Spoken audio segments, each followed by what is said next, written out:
Dr. Weiner, doon nila una na-discover yung RH factor. Una na-discover yung ABO, and then later on yung RH. Now, what is a blood type? Blood type is the blood grouping based on the presence or absence of antigens in the red cell. Ibang dugo natin may red cell, may white cell, may platelets. Hindi na natin pag-uusapan ng puti, hindi na natin pag-uusapan ng platelets. We will talk about the red cells kasi nasa red cells po yung RH. Nandun din yung antigen A, nandun din yung antigen B, yung nagbibigay ng A, B, O typing. So, ito po yung itsura ng red cell sa microscope. Hindi natin nakikita yung saan yung agent, saan yung B. Well, I will just make a diagrammatic representation of the bloods. Each red cell po, meron yung tinatawag na antigen. Yun yung, kung meron ka nung antigen A, type A ka. Kung meron kang antigen B, type B ka. If you have both A and B, you call it type AB. Now, yung sa atin po, yung RH na pinag-uusapan natin, iba naman po yun. Ito yung RH antigen. When we say we are RH negative, ibig sabihin nun, wala tayo nitong RH negative. Malinis. Halimbawa, A negative. Ibig sabihin, A antigen meron kayo, pero wala kayo nung RH antigen. So, bago tayo mag-proceed, maganda siguro maintindihan natin yung ibang terms. What is an antigen? An antigen is a substance that evokes an immune response. Ibig sabihin, nagsistimulate siya ng immune response when introduced into an immunocompetent host and can react with an antibody. Example na lang po, halimbawa may alikabok. Nalanghap po natin. Yung alikabok na yun, yun yung antigen. Ang reaction natin is to sneeze, to cough it out. Parang yun yung antibody. Parang yun yung nag-react dun sa antigen na pumasok sa katawan natin. Pag sinabing yung immunocompetent host, yun yung kaya nga pag nagbabakuna, dapat maganda ang resistensya muna. In good condition yung pasyente na binabakunahan. Kasi when you introduce an antigen, gusto mo siya mag-produce ng antibody eh. Pag mahina ang resistensya, the body will not be able to produce the antibody. So kailangan immunocompetent yung host for a body to react to an antigen. An antibody naman is a protein produced in response to the antigen. Kukontrahin niya yung antigen. When you say immunogenicity naman, yun yung abilidad po ng antigen na mag-create ng response dun sa katawan ng tao para mag-create ng antibody. Antigenicity is the ability of the antigen to react naman dun sa antibody. Yung isa kanina to stimulate a response. So ito yung grouping po, yung alam natin type A, B, O. When you are type O, di ba kanina doon sa drawing po, pag type O, walang A antigen, walang B. Kumbaga sa mga O negative po, wala na nga yung A, wala na nga yung B, wala pang RH. Ang linis-linis nung red cell kasi wala siyang antigen. So when you are type O, you don't have any antigen, pero dun sa labas, sa serum, kung saan nakalutang yung red cells, yung plasma, we can find there anti-A and anti-B. Pag blood type A naman po kayo, you have the A antigen and you have the anti-B. Wala kayong anti-B kasi otherwise anti-A. Kasi kung anti-A, yung kukontrahin lang niya yung A antigen. So if you are type A, ang meron po sa dugo ninyo is the anti-B. The same with B, you have the anti-A. Pero kung type A, B kayo, wala kayong antibodies. Walang anti-A, walang anti-B. Again, that's the picture. So ito, balik tayo dun sa RH na yan. O kalimutan na natin muna yan. Pare-pareho naman tayo may AB o wala o O. Pero yung RH, 1% lang po kasi sa Pilipinas ang RH negative. The 99%, karamihan po sa atin, meron nito. Ngayon kayo, very rare kasi you belong to the 1% na wala nito. Why is it so important?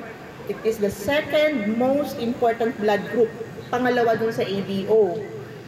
Kasi it can trigger very strongly yung pag-produce. Halimbawa, yung dugo ng RH positive na i-transfuse sa inyo, very, very high chance na magkaroon kayo ng stimulation, kukontrahin ng katawan ninyo yung pinasok na RH positive blood sa inyo. Very immunogenic ang tawag doon sa RH positive. It is the largest blood group system. Yung RH, when you say RH, marami pang subgroup yan eh. May B, may C, may E. But ang pag-uusapan natin yung D kasi yun yung largest. So pag sinabi mong RH, para na rin sinabi natin yung D. Antigen. Pero actually, meron pang C yan, merong E. Ito. So, Ayun, it is an inherited trait that refers to the specific protein found in the surface of the red blood cell. May epekto ba yan kung Rh positive ka o Rh negative? No, it doesn't affect your health. You are not healthier than the Rh positive, neither the Rh positive healthier than the Rh negative. Hindi. Pero, there are problems that we might encounter since it is rare. We might encounter problems like when we get pregnant or pag we need immediate transfusion and the Rh negative blood is not available, we have no choice but to give Rh positive. And I will give some facts about it. Basic test lang po ang pag-detect ng Rh positive. Pag nagpa-blood type tayo, automatic yan. ABO plus the Rh factor. So may ABO typing, may Rh typing. Actually, marami pa pong blood grouping or blood grouping system. Meron tayong KELD, pero we will not discuss this anymore kasi masyado na humarami. At this blood typing, the other blood type groups, are significant lang po pag nagkaroon na tayo ng transfusion reaction. Halimbawa, nasalinan tayo ng dugo. Alam mo, walang hindi Rh negative. We are talking about the Rh positive patients. Nasalinan sila tapos nag-react. Nagkaroon ng chills, fever, nag-chest pain. That's the only time that these other blood groupings are significant kasi baka meron din sila nito na nag-cause ng transfusion reaction. So it only becomes significant when transfusion reaction occurs. I-identify lang yun pag nagkaroon na ng reaction. So the significance of blood typing, bakit kailangan natin magpa-blood type? Kasi pag nagpapa-transfuse, we need that for the compatibility testing. It plays a critical role in susceptibility. Some are prone to malaria, some are not. Absence of certain RBC antigens are associated with some illnesses or clinical disorders. So ito po yung data sa world demographics. Imagine niyo po, ito yung European group of, these are Europeans Basque. Yun ang pinakamataas yung incidence ng Rh negative. 36% sa kanila Rh negative. Pero dito sa atin sa Asia, less than 1%. Sa US po, it's 15%. Marami-rami sa kanila ang mga Rh negative. If you total this, 15% of them are Rh negative. In the Philippines, ayun po tayo, yung Rh negative, hindi na nga nila inisa-isa kung ABO yan kasi less than 1% lang sa atin. Imagine for every 100, merong isa lang dyan o minsan wala pa na Rh negative. That's how rare your blood type is. So ano ang concern natin? Bakit kailangan natin mag-gather ng ganito? And why do we need to form an organization na registry ng Rh? There are two main reasons for that. One, for women who are of childbearing age na Rh negative, importante po ito. Kasi when we get pregnant, we will encounter a lot of problems if we will not detect this early. Meron po yatang pregnant dito, ano? Ayun. Nakita ko lang. Rh neg kayo, ma'am? Opo, yan. Sige, maiintindihan niyo mamaya kung bakit. Alam niyo na po ba kung bakit? Pangalawa na yan. So, another concern is that yung for Rh, if we need blood, since it's very rare, what if we need blood eventually and walang available na Rh neg? Anong solusyon natin doon? So, those are the two concerns that we will be tackling. Ito po, yung immunogenicity, gano'n sinabi ko, 80%, pag kayo nasalinan, 80% ang chance na magkaroon kayo ng anti-D. And it will be detrimental in the next transfusions kasi yung isasalin sa inyo na Rh positive, kukontrahin na nung anti-D na pinroduce na ninyo pag kayo nasalinan ng Rh positive. So ito po yung picture sa mga for pregnant women of childbearing age, tulad ni ma'am. Kung Rh negative po ang babae, married to an Rh positive male, yung baby po, kung Rh negative yung baby, okay. But what if the baby will carry the gene of the father? So magiging Rh positive siya. What will happen? Some of the blood of the baby pupunta dun sa circulation ng nanay. So the mother will not only have the Rh negative red cells, but she will also have the Rh positive red cells. So nandun na, umiikot na. After some time, si mommy will develop, ito yung maliliit, yung antibodies. Meron na siyang anti-D ngayon. Ang maganda doon, hindi pa naman siya papasok sa circulation ni baby Okay lang, kasi hindi pa siya papasok sa circulation ni baby. So, the baby gets delivered, positive si baby, pero at least hindi siya nakakuha ng antibody. Yun yung first pregnancy. Safe si baby sa first pregnancy. But what happens in the second pregnancy? Si second baby na to ha. Ang nangyari sa second baby kasi, sa dami na ng antibodies, ayan na, papasok na siya kay baby. Baby has Rh positive, is Rh positive. Ito na yung mga anti-Rh, or ito na lang pag-usapan natin, D positive siya. Yung mga antibodies na yan, yung anti-D. So, kukontrahin na niya. Actually, may mas magandang picture po dito, pero maliit, baka hindi niyo makita. Ito na lang. So, kukontrahin na niya si baby. Yung anti-D will destroy the D positive or Rh positive cells of the baby. And that's what's causing the hemolytic disease of the newborn in the second baby and the succeeding babies. No, kaya dapat, on follow-up, yung prenatal, yung ating prenatal screening, di ba pag buntis, we go to the doctor, to the OB, kasama po sa initial workup ang blood typing. Kasi if the doctor finds out that you are Rh negative, then that warrants further investigation. Papa-blood type na rin si mister. Tapos babantayan na on the 28th week of gestation, ng pagbubuntis, may ibibigay pong gamot para hindi ka mag-produce ng anti-D.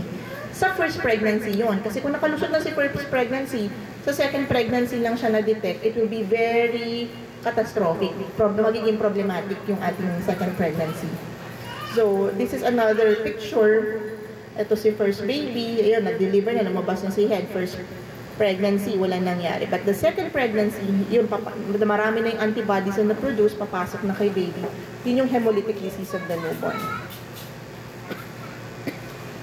Yun po. If ever, nandun na, may hemolytic disease of the newborn na, yun, the fetus, baby can die inside the womb because of severe anemia. Yung iba po, pag maaga na-detect, meron na kasi mga procedures po ngayon na habang nasa loob, the baby can have transfusion. The baby can have exchange transfusion. Kaya lang, it will be very costly kasi special procedures na yung mga yan. Ang problema lang, another problem, if the baby comes out alive, baka may brain damage na rin kasi because of the high bilirubin. Yung red cells po, pag inattack yan ng anti-D, B positive, inattack siya ng anti-D, masisira yung red cells, puputok siya, maglalays. Bilirubin will come out. That's why they become yellow, jaundice, kasi nagmamansya na yung bile sa katawan, sa mata. And it can also stain the brain. Once it stains the brain, that's what we call kernicterus. Kaya yung iba, they have cerebral palsy, damage na yung buhay nga si baby, pero damage na yung baby. So, we don't want that to happen. Kaya we should be, ito ang isang trust natin is to be aware. Alam niyo sa totoo lang, not all practicing OB do screening ng nagpapa-blood typing initially. Nagpapa-blood type sila pag malapit ng mga anak kasi baka kail mga ilawan ng dugo. For all you know, nag-anti-D na, ang dami ng problema. So, siguro one of your trust is also, to remind, baliktadan, to remind the doctors to do this practice, follow guidelines. Wala po yatang, I don't know if they have the guidelines. Yan ang hinahanap ko kung may Philippine guidelines on antenatal screening to include blood typing initially on the first visit. Kasi sa ibang bansa po, they have this guidelines. Ito na lang tayo para mabilis po. This is an algorithm that they use sa states po. All pregnant women within the 10 to 16 weeks of gestation should have an ABO, malabo po yata, ABO and Rh blood typing. Kasama nga din po dyan yung antibody screening eh. Dito sa atin, we don't use antibody screening kasi ang mahal. Parang more than 10,000 yata antibody screening lang. And we only have this at Metropolitan, St. Luke's, and UST, the big centers in Manila and KI. So, yun. Pero it's not enough. Pag nalaman po natin na Rh negative, sa 28 weeks, it is not enough. Kailangan pa rin ulitin po yun kasi baka may nag-develop ng mga antibodies in between the initial and the 28 weeks of gestation. Ano ang kailangan natin to prevent hemolytic disease of the newborn? At the initial onset, sa unang-unang nakita natin yung buntis, Rh negative pala at si daddy ay Rh positive. Hindi pa natin alam ang blood type ni baby. So we will assume that baby is Rh positive. So at the age of 28 weeks, mommy should receive an injection of immunoglobulin. This is another task of this group, is to find or find sources of program, yung immunoglobulin. Mahirap kasi ding hanapin. Yes, it is. We can find it in St. Luke's, in UST. Meron yung isa yung Winro, yung anti-D kaysa Gen Asia, pero it's very costly. It used to cost 6,000 yung Winro. Pero 3 years ago, nagtaas sila 15,000, kaya hindi ko na alam kung, hindi na ako tumatawag sa kanila kasi mahal-mahal. So, pinapabili ko nilang po ang pasyente sa St. Luke's. I've been trying to call J&J, Johnson & Johnson, kasi silang gumagawa ng, may contact po ba kayo sa kanila? Kasi ako, wala. Tinatanong ko mga reps ng J&J about Rogam, hindi nila alam. Pero maybe, San Fernando, Pampanga. meron distributor doon. Meron dyan. Kasi yung mga dito, pinabibili ko pa ng St. Luke's or UST. Tatawag muna kami, nagpapareserve kami. Pero sa inyo, sa South, dapat may contact tayo. Kaya the group will, suggestion ko lang, para kasi sa hemophilia, UST has a hemophilia group. Yung mga naman yun, hemophilia yung mga this is it's a bleeding disorder passed on by the mother. Tapos yung mga lalaki na anak, sila nagsasuffer kasi they have the bleed. Yung babae carrier lang, lalaki bleed ng bleed. And they need the factor 8. So what they did, itong hemophilia group na to, po sila, nag-solicit ng factor 8. Siguro maganda with this group also, if you become active, is to, yung nga po, raise funds para parang meron kayong office, may storage kayo ng Rogam. Pag-usapan nyo na lang if you want to give it for free or at a minimal cost. No? Hanap kayo ng mga pwede mag-donate ng Rogam. Yun. Alam nyo kasi yung mga yan, like sa hemophilia, kahit expired na, 6 months, binibigay pa nila, effective pa rin. You know? So yun. We give this Rogam at age, wag na wag po sana mamis, at age 28. Naka-receive kayo, ma'am? Meron? Okay. So yun, you need to have 625 IU of the immunoglobulin, and again at the 34 weeks of gestation. Pero paano kung wala pang 28 weeks, nakaramdam kayo ng parang nag-bleeding, threatened abortion, o kaya nakunan, o kaya si baby umikot, from breech, basta yun, nag-iba ng posisyon. The immunoglobulin should be given earlier. During the week 1 to week 12. If something happened, ang tawag doon sensitizers, miscarriage, abortion, ectopic pregnancy, amniocentesis, yun yung pagtumuso, kumuha ng sample ng amnion fluid. Or nagkaroon ng bleeding, threatened abortion, na-blunt trauma, yung na-aksidente, nahulog o umikot nga si baby in a breech position. Huwag yun ang antayin po yung 38 weeks. You need to have the injection if it is less than 12 weeks. Tapos first pregnancy, 250 IU man lang, you must have it. Tapos pag multiple pregnancy na 625. Wala pa yung 28 weeks. Beyond 12 to 28 weeks, something happened. Kaya first pregnancy po yan, kaya second pregnancy, you must have the 625 IU. And then after giving birth, in-injectionan kayo ng ulit, 625 IU naman. Maganda rin is to check the blood type of the baby. Kasi if baby is Rh negative, okay yun, safe si mami. Pero po, may case yun, anecdotal naman po itong report na to. Negative si baby, pero si mami pala nag-produce ng konting anti-D, tapos dumami lang nung wala na si baby. So, sabihin, nung nakalabas na si baby is Rh neg, pero mami already produced pala a little of the anti-D. So, pa rin mas maganda pa rin, whether siguro positive or negative si baby, better inject after delivery, 625 IU of the IVIG.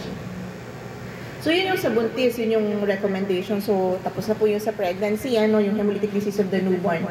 Pero, parang mas madami yata po ngayon yung incidence ng mga hindi buntis.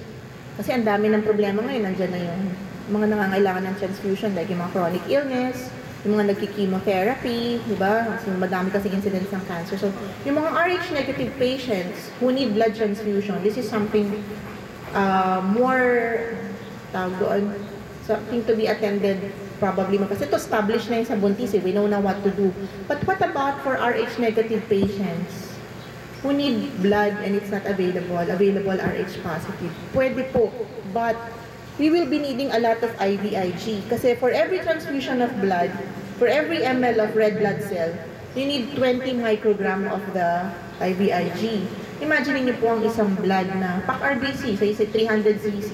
300cc times 20, that's 6,000 microgram. So you will be needing 10 vials of Rogam. Mahal-mahal, di 36,000. One bag pa lang yun. Siguro naman, hindi naman magta-transfuse ang doktor kung isang bag lang pala ang kailangan. Sabihin, kasi kung magta-transfuse, one bag lang, baka pwedeng hindi na mag-transfuse, baka kaya na ng mga gamot. And, yung nga, kasi pag nangyari na yun, pag we don't give IVIG for patients who are Rh negative given Rh positive, they can suffer symptoms, signs and symptoms of hemolytic reaction. Actually, the first blood na matransfuse, pwedeng wala kasi nang maramdaman. But the second Rh positive blood that we transfuse, signs and symptoms might occur. What are those? They can have fever, back pain, vomiting, pwedeng bumaba ang blood pressure, hypotension or hypertension. You can see their urine tea-colored, and then increase in blood. They can become jaundice and decrease haptoglobin. The haptoglobins are proteins. So yun, ang tanong ngayon, can 2 Rh positive people make an Rh baby? Possible pa rin po yun. Hindi ibig sabihin na Rh positive si mommy, Rh positive si daddy. Kailangan ng baby Rh positive din. No. The baby can still become Rh negative if ang namana ni baby are the recessive genes. So, eto, who are you compatible with? Depende kung anong blood ang isasalin natin. If we are thinking of red blood cells, it should also always be Rh negative also, red blood cells. We are talking, di ba, ang component, we have the red cells, the plasma, and platelets. Pag red cells, it should be Rh negative also. Pero kung platelet or plasma, you can be given Rh positive kasi remember, the Rh is in the red cells, it's not in the plasma. Pero again, there are few reports if the plasma is contaminated with red cell, kasi some plasma platelets are not well separated, minsan may contamination ng red cell, it can also induce antibody production for the Rh negative individuals can also produce anti-D kung contaminated yung plasma. So, halimbawa, dengue, Rh negative, kailangan natin ng plasma or platelets, walang Rh neg. We can give actually Rh positive plasma kasi wala namang pong ano yun, wala siyang D antigen na sa red cells yung Rh or yung D. Okay? So ito, para another chart. If you are O negative, you can receive red cells from O negative, PAC-RBC or whole blood. Pero plasma, pwedeng O, pwedeng A, pwedeng B, pwedeng AB, positive or negative pwede. If you are A negative, you can receive red cells from any A negative or O negative. Or whole blood.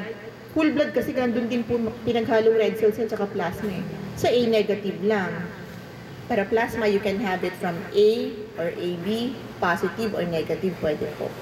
If you are B negative, you can receive B negative or O negative na PAC-RBC. Pero pag whole blood, B negative. Pero plasma, you can have B or AB. Pag AB negative, pwedeng AB neg, A neg, B neg, or O neg. Pag whole blood, AB neg lang. Pero sa plasma, AB lang kasi yung plasma ng AB may di ba walang ano to, wala siyang anti-A, wala siyang anti-B, tama. Oh. So kung may anti-A, may anti-B yun, baka i-target niya yung AB mo. So AB lang sa AB. So yun po. So as much as possible, we don't want transfusion. Why? Because there are disadvantages. One, kailangan natin ng human volunteers. Hindi naman parang gamot po ito na nabibili sa pharmacy. Blood must come from human volunteer donors.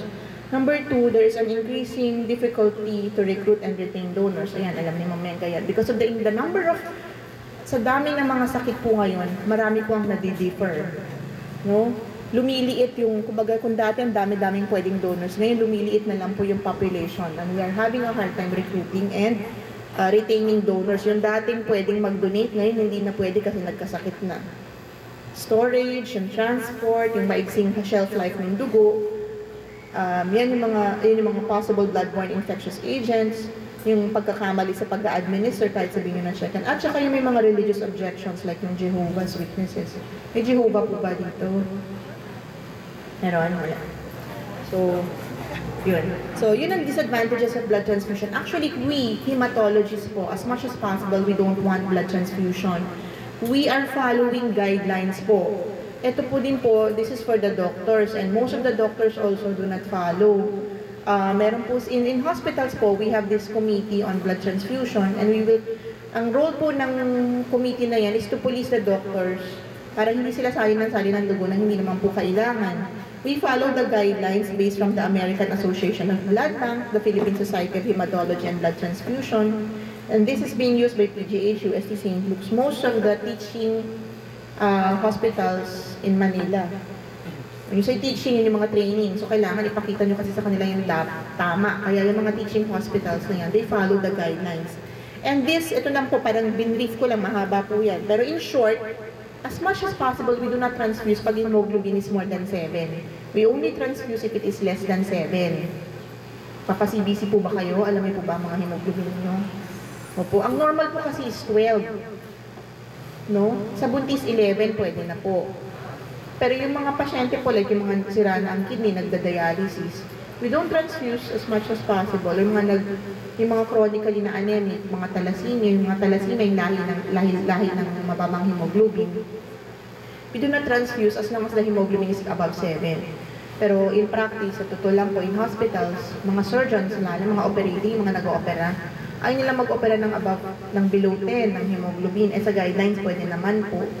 Alam mo yun, siguro they are, ano lang po yan, parang defensive practice, parang naano sila sa malpractice, kaya they try to prepare the patients in pinaka best ba, pero may mga studies po kasi na sabi doon na if you transfuse more, yung incidence na po ng komplikasyon mas mataas din kasi they can develop transfusion reaction. Even in ICU patients, pag mas maraming nasasalin daw, mas pangit daw yung recovery. No? So, these guidelines were based on those studies. Sa platelet po, ito na lang. Ito pa, isa pa yan. Sa mga dengue, lalo na kung RH neg yung pasyente, hirap magharap ng platelets as much as possible. We want RH neg pa rin. We don't transfuse if the platelet count is more than 10. Ang normal po, 150,000. If the platelet is more than 10,000, wala naman pong bleeding, we do not transfuse.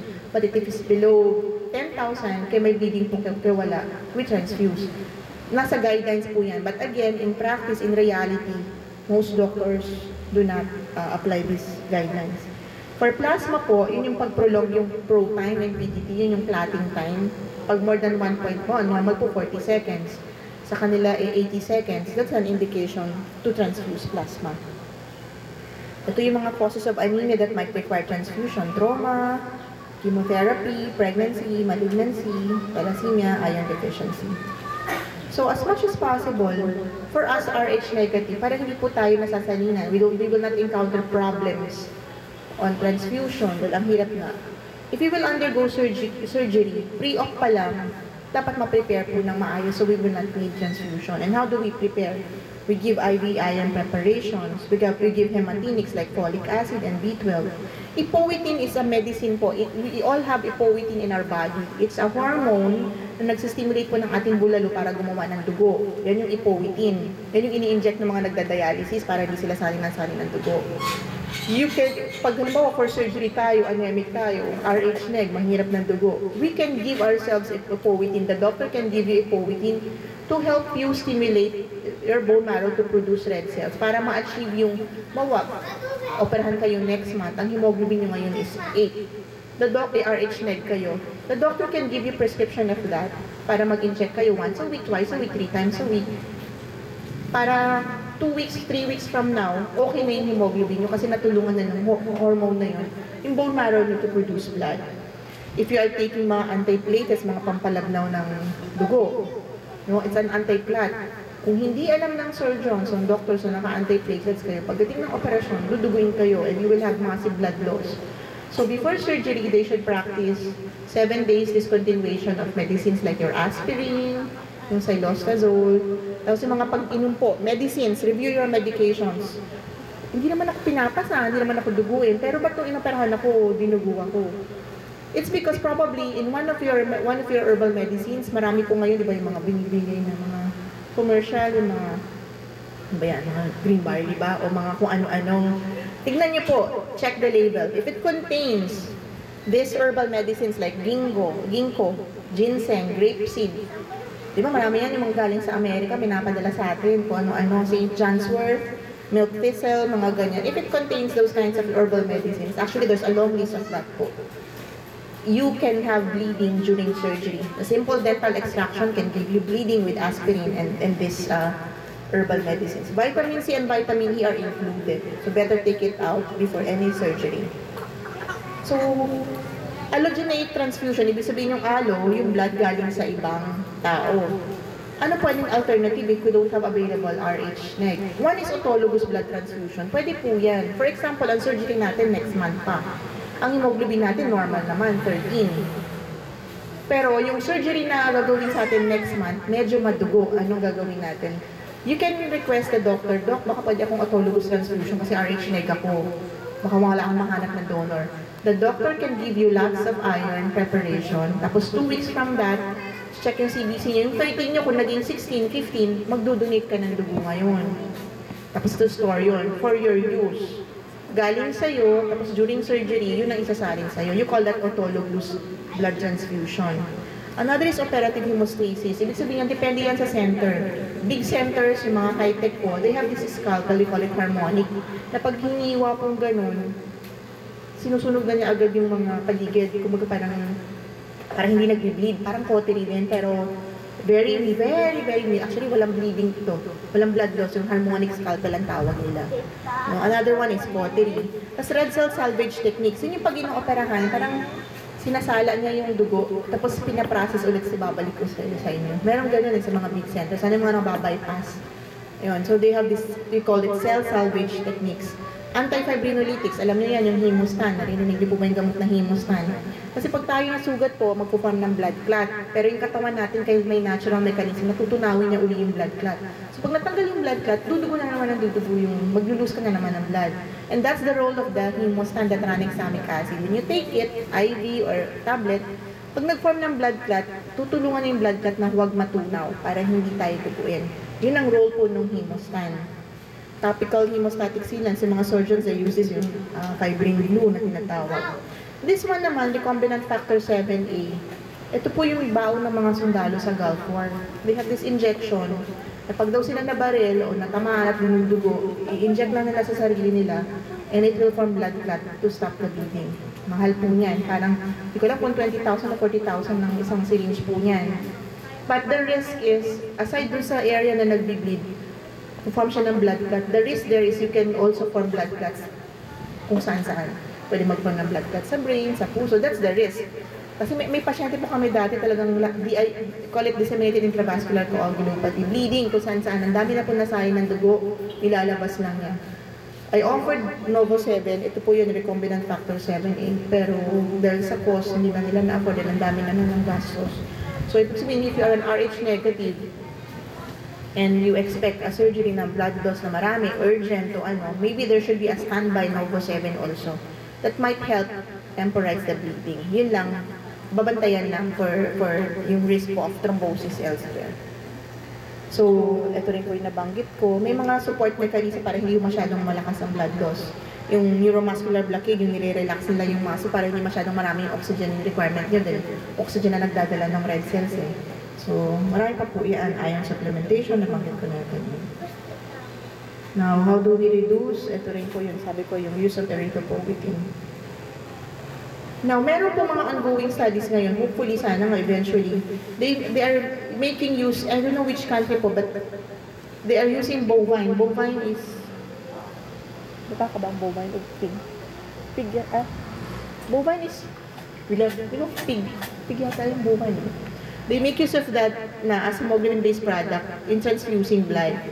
So, and they're also on research, they make use of hemoglobin and fluorochemical-based as a substitute for blood. In process pa lang po yan, wala pa po yan, hindi pa po yan allowed. We call that division, the biotechnology division. So, yun po, ang maano ko lang, yun nga po, marami pong, I'm very glad that you formed this group. Kasi po actually 8 years ago, the Cancer Society of Olonga po, one of the projects po noon is registry. sa society, sa SOCFI. Kaso hindi nag-materialize kasi parang may duplication noon because the hospital in SBMA, yung dati doon sa taas sa SBMC, they have a registry na daw. So parang ganun ng mga conflicts na ganyan. So hindi na materialize. So I'm very glad that you have this organization na sana, this is your first meeting, sana magtuloy-tuloy niyo po kasi we really need registry. If you take a look at the internet, ang dami po palang parang mga registry, pero hindi namin alam yon. What we know, since I was in training, alam ko po meron yung American Association of the Philippines. Kasi pag may RHNEG, yung pong medtech noon sa St. Luke's, katawagan na niya yan. Yun ang una niyang tinatawagan actually yung American Association. Tapos pupunta na doon yung mga, most of them are from ADB, sa Asian Development Bank sa Manila. Kasi maraming foreigners doon. No? Tapos, of course, the Philippine Red Cross, American Women's Club. Tapos sa Facebook, nakita ko pala yung alam nyo. Meron na pala kayo. And I see a lot also. Some of them are from, not in the Philippines, as my websites and so. So maganda po i-pursue ninyo ito. And then you can, nga po, yung aking lecture, it's just an overview para at least you have an idea why we need this organization to support each other kasi less than 1% lang po tayo. RH positive po tayo. Kasi problema ko rin po yun kasi marami po akong pasyenteng RH-neg na talaga nagka-problema kami. Isa po, dito marami po Amerikano, so maraming RH-neg. Pero wala rin naman mag-donate kasi karamihan sa kanila matatanda na rin po. One patient has prostate CA, RH-neg. For surgery siya, hindi siya ma-operahan kasi hemoglobin niya 8 lang, ay operation ng surgeon. So, we have to manage him medically. So, we bombarded him with iron, erythropoietin. Parang ang tagal na isang linggo na, wala pa rin siyang nakukuhang RH-neg na blood. In-offer ko na yung RH positive, we will just give Winro. Kaso, it took them a while bago nakapag-decide. Pero eventually, alam mo ano yun, eventually pala wala rin pala kami nakitang RH-neg. We were pushed to the wall, we have to give him RH positive blood and ROCAM. So yun po, so with that less than 1%, sana nga po magtulong-tulungan tayo. Layo-layo pa naman ang mga isla, pero madali naman po sa aeroplano yata magpadala ng mga dugo. Ayun, so actually, wala na po. Ako, hanggang doon lang aking lecture. I hope na I imparted some added knowledge about our HIV. And hopefully, I can be of help also sa inyo.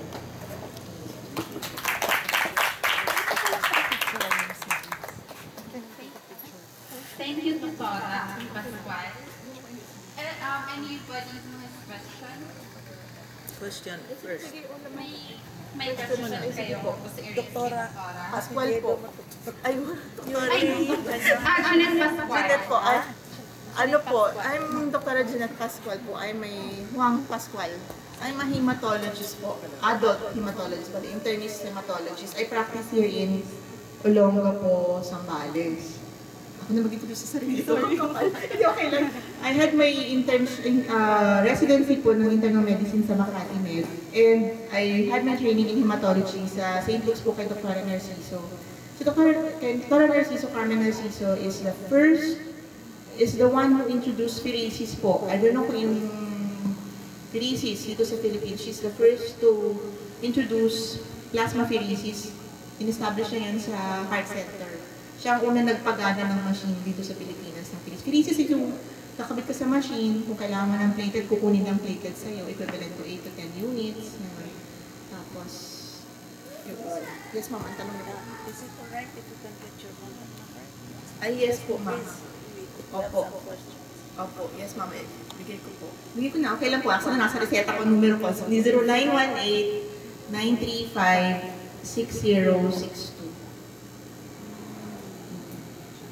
0918-935-6062. Thank you. Any other questions? Yes? Because I had my first child, hindi ako binili ng injection. Okay lang lang. Hindi ko na-elaborate about what to do kung may mga ganyang cases. You have to have your titer determined. You have to have an antibody titer check.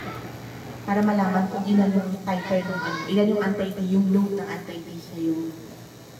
And then in the succeeding, buntis po ba? Pero in the second, the first pregnancy, no injection. I mean, like after birth, diba, dapat may Injection, oo. ako naka-receive. Pero before giving birth, yung 28 weeks, you were given. Wala rin. What's the blood type ng baby? O positive. Talaga. Positive. And then they had your second. Ako yung ano siya underweight. Yung daw ng katawan ko. So meron siyang konti, na-apektuhan siya ng konti. But the second pregnancy is okay. Wala kasi. Siya yung first, ibig mo sabihin nun. So the second baby, you have to be extra careful and you have to tell your OB na, Doc, yung first pregnancy ko po, RH negative ako. Pero I wasn't given any injections. My baby is RH positive. May risk po. My risk is for the second baby to have to reject or to be at yung red cell, yung blood po ninyo, baka i-attack yun. Kasi baka may anti-D na kayo. Kung si baby, makuha niya yung genes mo na RH negative, okay sana. Hopefully, para hindi niya i-attack si baby. But if your baby will get the positive gene of daddy, then yung risk of having hemolytic disease of the nubo nandun po. So you have to have your titer determined. Kasi magkakaroon mag-aano yung synthesis eh. You have to have yung OB nyo po. Pag second pregnancy, dapat hindi lang OB, meron din kayong perinatologist. Perinatologists, these are pediatricians who take care of the baby while inside the womb. Kaya peri around natal, around delivery. So before, during, and after delivery, that doctor will take care of the baby. So ano na po yan, you have to have the titer check. Tapos kapag tumataas yung titer po during pregnancy, then something must be done, like yung nga po yung intrauterine transfusions. You have to do cord something, mag-amniocentesis, titignan kung mataas yung bile sa amniotic fluid, yung ang tawag natin sa sa tubig, yung water bag, diba? Yung amniotic fluid po, to check yun. If there is an increase in bile in the amniotic fluid, yung baka nagkakaroon ng HDL po sa second baby.